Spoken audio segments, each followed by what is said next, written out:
Reg Lascaris, a very warm welcome to the Red Zone. It is good to talk to you. Your new book, it's called Lessons from the Boot of a Car. There it is, and I hope it's #1 at this point. You talk about small business beginnings, hence the title of the book, Lessons from the Boot of a Car. When you started out as an entrepreneur, did you have one clear objective in mind? It depends which start you're talking about, because a couple of starts went wrong. I guess the idea was to start a great company and start the best advertising agency South Africa's ever seen. Of course, that was a bit of a joke at the time when we had a few beers and discussed it, but we still set this huge objective of being the first world-class agency out of Africa, because we thought you have to have big goals that are completely unattainable. Do you have to do that, though? Because that's daunting in many ways. A lot of people would say, isn't it better to start off small and work your way up to the top of Everest, base camp by base camp?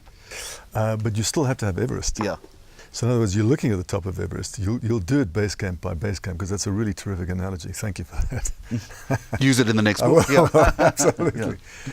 But no, you have to have Everest to look at, and then you will peel the apple to get there. Yeah. How frightened were you at the start? Very. Do you need a healthy dose of fear? No, I do. Even today, I need a healthy dose of fear. When we launched the book, I don't think I've ever been so scared in my life. But yeah, you need that fear. You need something to bite you, can I say it, in the bum. And we had that because I had 4 kids at school. I had a huge bond. I had debts coming out of my ears, and I just knew it had to work. We had no option, because this was now really the 3rd time I was trying to build a business. Don't you look back and think to yourself, I must have been stark raving mad to have embraced the kind of risk that you did? Now, you know, the thing is, I think I was so naive, and that's why I think naivety is a strength, because if you don't know what the circumstances and what might happen to you, you probably never do it. But I was so naive, and I thought, no, this is easy. I'll phone anybody, I'll do anything, it doesn't matter. So, Kaching, a little lesson #1 here in this discussion. A little bit of naivety in business is actually a good thing. Naivety is a strength, not a weakness. But you have to understand its place in the continuum, I would imagine. Correct. Right. Phoning people, you've just said that to me. The other early success that you had was raising capital. How do you get an investor or investors, 1, to be interested in what you're doing, and 2, to understand and embrace the risk that you have taken on? I think in the end, it's people believing in you and your idea. Fortunately, I mean, we tried to raise money from banks, we had no success. We tried to borrow money from friends, we had no success. But eventually, this man, Neville Mackay, who I'd done some work for, he was a client of mine, who kind of believed in us, John and I, said, I'll back you guys, but you listen to me. I'm not letting you near the checkbook for at least a year. And we did. And a funny story was, he asked me to write SOPs, Standard Operating Procedures, and I didn't know you had no idea what this meant. An SOP was. Yeah. I thought he meant start-up parties. Yeah, right, okay. Yeah. So I thought, hell, this guy is quite a cool guy. He wants us to plan parties to launch the business, which we all agree with.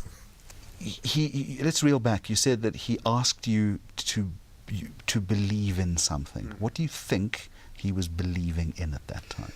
I think because we'd worked with him and we'd done a good job for him.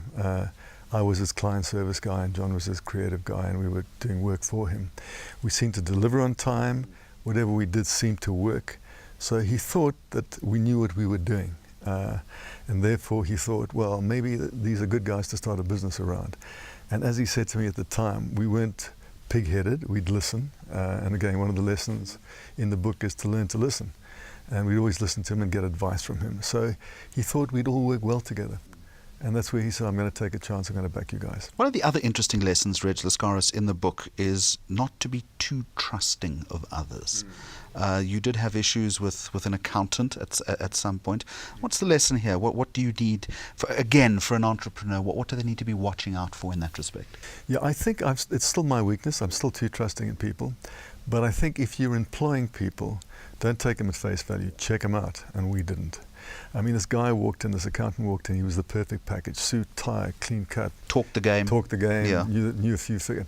And we thought, whoa, this is our guy. We know nothing about accounting, we know about advertising. And of course, he took us for a ride. But you were also willing to abrogate responsibility. Absolutely. And that's perhaps not a good thing, is that you've got to, again, for an entrepreneur, you've got to keep those cards as close to your chest as possible. Am I right? Well, yes and no. I think you've got to be close enough to understand what's happening, but you've got to believe that you can delegate to people and they must do the job. And focus on your core competence. Exactly. Yeah. The other thing which you write interestingly about is any meeting is a good meeting. What does that mean? Well, there's nothing like FaceTime. Too many people, and especially in organizations, send emails to each other the whole time within the organization. They're probably one floor above. For me, I think people should go and talk to each other, because there's so much in what you say through your face and through your hands and so on, which, is much, if you read an email, depends on your mood. If you're in a bad mood, you think it's an aggressive, delete, aggressive me and bad email. So more and more, we keep saying, we don't do enough of that. We don't do enough of that, no. Which is very important. The other one, which I think is critical, is watch the competition. Yeah, be paranoid.